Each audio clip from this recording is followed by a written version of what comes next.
Gates open, they're up and racing. Alexandrina draws for your lead. Jen's Joy Sari outside.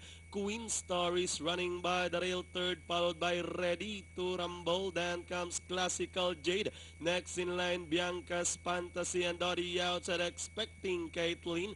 Our Solemn Prayer, second last, Henry VIII, and Careless Moment is the early trailer as they round a 3/4 mile distance. We have Alexandrina, the top favorite, in command by 3. Running in second, Jen's Joy. Another 2 lengths back in third, Queen Star. Racing in fourth at this moment, Bianca's Fantasy. Running alongside is Ready to Rumble. Next in line comes Classical Jade by the rail. Moving up is Henry VIII. Followed now by Our Solemn Prayer, second last, expecting Caitlin. And a long way back to early entry number 8, Careless Moment.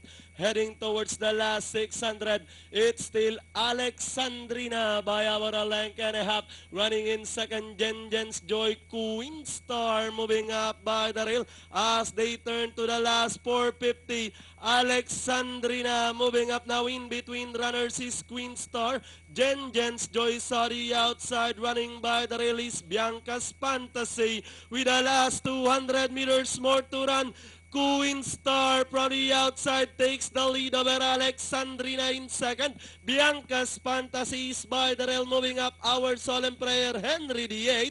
With the last 50 meters, it's going to be Queen Star.